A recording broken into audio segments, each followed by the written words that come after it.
আমি দেখি নাই তো বিএনপির কোন জায়গায় কে কনফার্ম হয়েছে, একটা নাম বলেন। ওনাদের কি প্রার্থী সিলেকশন হয়েছে? ওনারা মনোনয়ন বাণিজ্য করবেন, ওনারা দুর্নীতি করবেন, ওনারা কোথায় চর দখল করবেন, ট্রাক স্ট্যান্ড দখল করবেন, বালু স্ট্যান্ড দখল করবেন, এইগুলো নিয়ে ব্যস্ত আছে।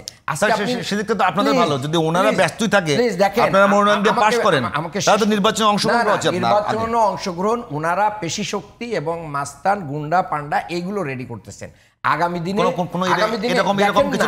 দেখেন না, এই যে নির্বাচন কমিশন যে অনেক কথা বলতেছে, তাদের ঘরের ভিতরে একটা মারামারি হয়ে গেল, তারা এটাই কন্ট্রোল করতে পারে না, তারা ভোটের বাক্স কিভাবে কন্ট্রোল করবে?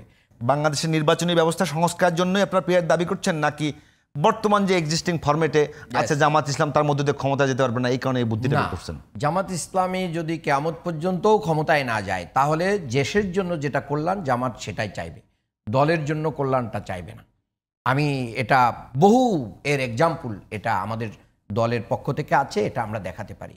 এই জন্য বাংলাদেশ জামাত ইসলামী সবসময় কল্যাণধর্মী রাজনীতি করে। দেখেন 71 নিয়ে অনেকের অনেক কথা আছে, কিন্তু আমাদের কাছে আমরা যারা নতুন প্রজন্ম আমরা কি দেখলাম, 71-এর পরের থেকে এই পর্যন্ত বাংলাদেশে জামাত ইসলামীর যত নেতারা এইখানে নেতৃত্ব দিয়েছেন, বিশেষ করে 2 জন মন্ত্রী ছিলেন জামাতের, শহীদ মতিউর রহমান নিজামী এবং আলী হাসান মোহাম্মদ মুজাহিদ, ওনারা মন্ত্রণালয় চালিয়ে বাংলাদেশে একটা এক্সাম্পল সৃষ্টি করেছেন যে মন্ত্রী হয়ে বিনা কোনো করাপশন ছাড়া একটা মন্ত্রণালয় পরিচালনা করা যায়। তাদের বিরুদ্ধে আজও পর্যন্ত একটা টাকার দুর্নীতির অভিযোগ আনা যায় নাই।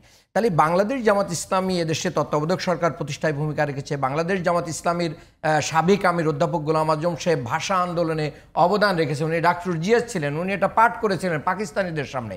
তাহলে বাংলাদেশ গঠনে এবং বাংলাদেশে অনেক পজিটিভ জায়গায় জামাত ইসলামীর কি আছে। তাহলে জামাত ইসলামী শুধু স্বার্থবাদী চিন্তা করে না, বাংলাদেশ জামাত ইসলামীর কারণেই তো মানে বিএনপি সরকার গঠন করতে পেরেছে, নিঃশর্তভাবে মানে সমর্থন দিয়েছিল বিএনপিকে, দেশের কল্যাণে দিয়েছিল। কারণ আওয়ামী ফেসিবাদ থেকে এবং আওয়ামী লীগের 1.5 বছর হয়ে যাচ্ছে, প্রায় 1.5 বছর হয়ে যাবে যে একটা অনির্বাচিত সরকার বাংলাদেশে আছে। একটা নির্বাচিত সরকার দরকার কিনা?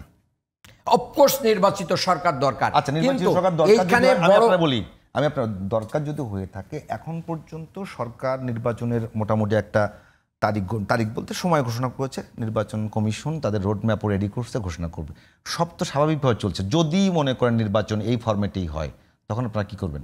ইয়েস, এখানে আমরা আমাদের শেষ দিন পর্যন্ত এটাকে প্রতিষ্ঠিত করার জন্য, যেটা দেশের জন্য কল্যাণ, আমরা শেষ সময় পর্যন্ত এটা লড়াই করব।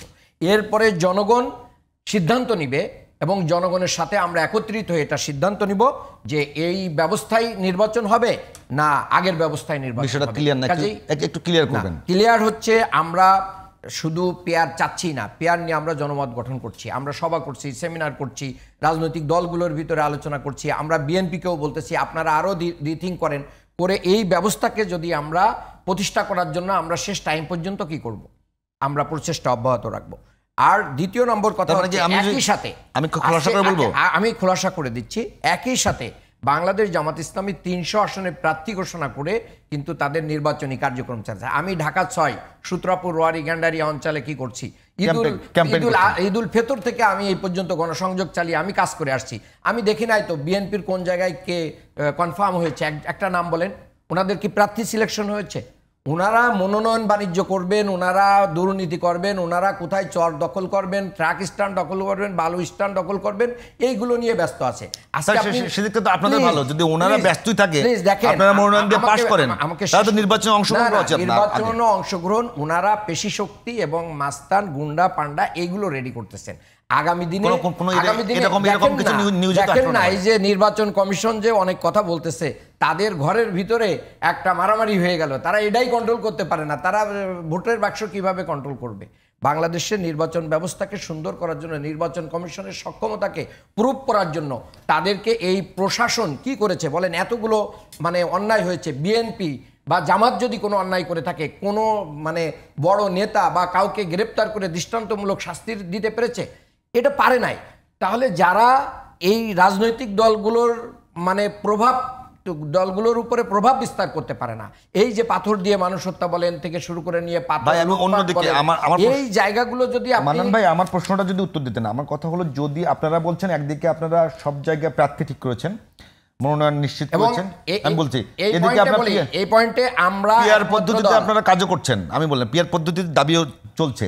এখন প্রশ্ন হলো, যদি কোনো কারণে সরকার, নির্বাচন কমিশন এবং সব রাজনৈতিক দলগুলো মিলে যদি পিয়ার পদ্ধতির ব্যাপারে সিদ্ধান্ত না হয়, তখন আপনারা এক্সিস্টিং ফরম্যাটেই নির্বাচনে যাবেন। নির্বাচন যাব কি না যাব সেই বিষয়টা সেই সময়, এটা বলার সময় এখনো হয়নি। মানে সব প্রস্তুতি থাকবে আপনার?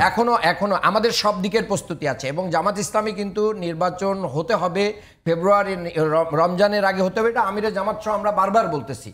আমরা তো নির্বাচন হবে না এটার বিরোধিতা করছি না, আমরা নির্বাচন চাই, কিন্তু নির্বাচনী সিস্টেম পরিবর্তন করে আমরা নির্বাচন চাই। বারবার মিডিয়া কিন্তু একটা জিনিস আমাদেরকে ভুলভাবে চাচ্ছে যে আমরা নির্বাচন চাচ্ছি না, আমরা অবশ্যই নির্বাচন চাই।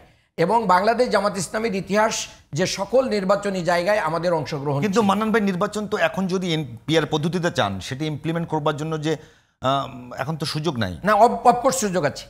এটা নির্বাচন কমিশন সিদ্ধান্ত নিলেই পারবে, এটা নির্বাচন কমিশন সিদ্ধান্ত নিলে পারবে। অন্তর্বর্তীকালীন সরকার, রাজনৈতিক দলগুলো যদি ঐক্যমত হয়ে যায়, এটা সহজেই হবে। আজিজ ভাই কি